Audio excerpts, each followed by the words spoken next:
Did you know that 1 in 5 people struggle with a mental health issue at some point in their life?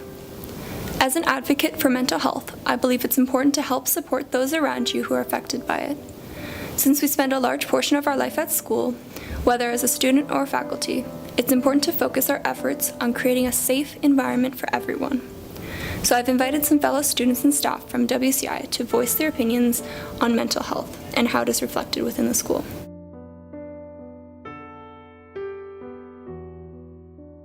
I have struggled with depression for a large portion of my life. It's connected with issues that happened. I was adopted, and in that whole early part of my life, there were a number of things that occurred. It's not only me, but both of my children have struggled with depression. My son at one point was suicidal and has had to access mental health care in our area. As long as I can remember, I've had anxiety and panic attacks, and more recently depression. So that's had an impact on every aspect of my life. Mental health has impacted me in a lot of ways. Starting, I guess, back to my first diagnosis when I was, I think, 5. Personally, I haven't had any really serious problems with mental health, but obviously it affects me like it affects everyone. I've had to go to a mental hospital to deal with it because I was down and really wasn't safe to be alone at any point in time. It's definitely impacted my schoolwork and just like my overall mood, as well as like a lot of people that I know. They kind of like come to me with their problems. It's dramatically changed my life. Depression, which has led to other things, including an eating disorder and self-harm and suicidal thoughts. The biggest thing for me was going through my personal divorce in the last 2 years. I think I have to say that I've had to practice my own resiliency. Well, it's made a really big difference in my life.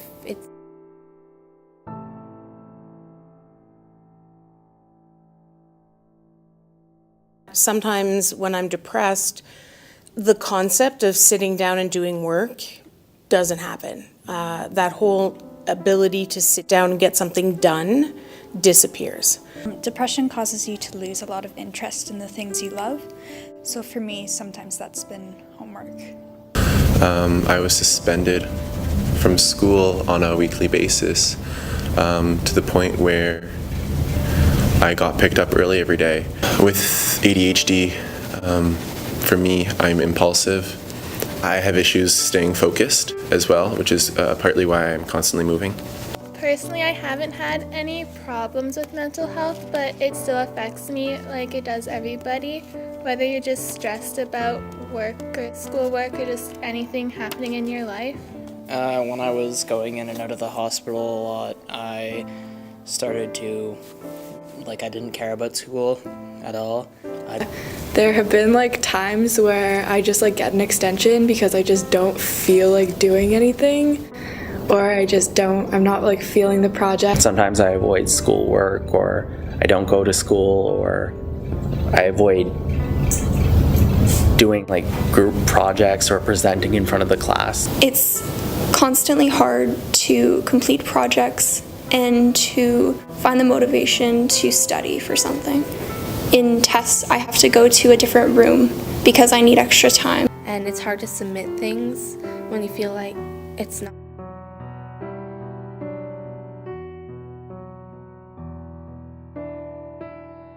I think there is still a lot of stigma that exists in the older portion of our population. There definitely are people who don't understand it, but my mission has been to try to.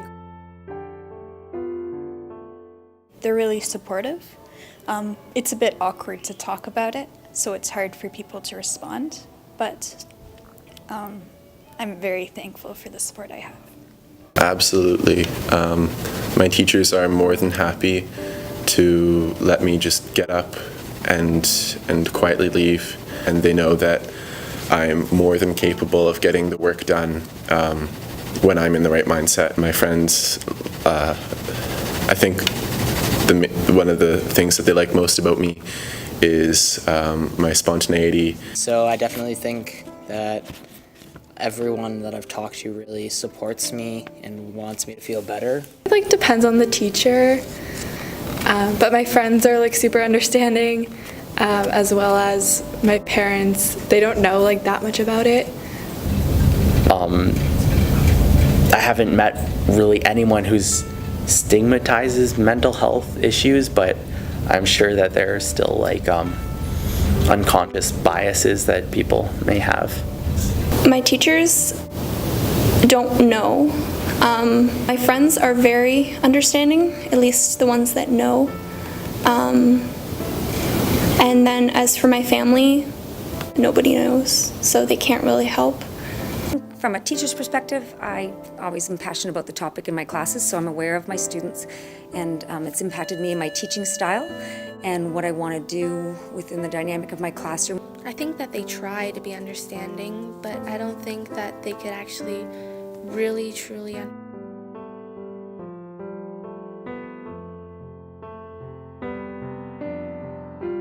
I think that if we could have a location in the school that was available all the time and that had within it the kinds of things that people can use to calm themselves, I think that would be really helpful for a lot of students.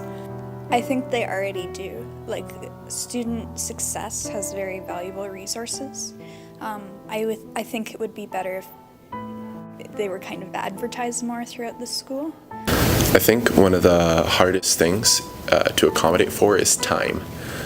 I think time, giving someone the chance to unwind, refocus, get that energy out, or to just cry if they need to. Just have any of the relevant faculty members notified about this person so they can be flexible to accommodate their needs. Get rid of the work completely for when a student is in a time of crisis, or at least prolonged due dates. So, because that definitely just makes it easier to manage your time. Maybe just have like one assembly where the whole school is like together, like brought together, and you just kind of explain. Well, I think doing things like this, like sharing our stories and everything, and continuing to fund like mental health programs. I also think there needs to be some sort of counselor on the school grounds at all times for anyone who's going through crisis. Honestly, I think employment is tough because in this world and dynamic, people have different needs. I think that they should do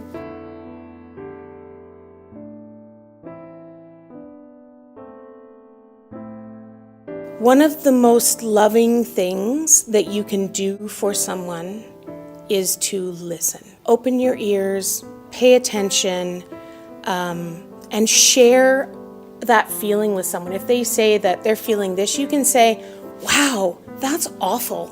That really sucks. Is there anything I can do to help?" I think people don't realize how common it is. In terms of anxiety, 1 in 4 high schoolers, anxiety will hinder them. I personally have never really liked calling it mental illness or a disability, because labeling it as those can often create stigma around it, because it doesn't disable me. In fact, I find that my ADHD enables me in more ways than it disables me. So by calling it a mental health challenge instead of an illness, I think that can remove a lot of the barriers of overcoming this social problem. We should just be careful with our words and what we say to people, because we don't know what they have to deal with. Mental health affects everyone and anyone.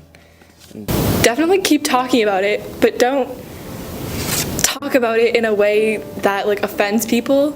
It's not something that will ruin your life. I don't know how to say it. It's just that there's always ways to deal with your problems and move on with your life and everything.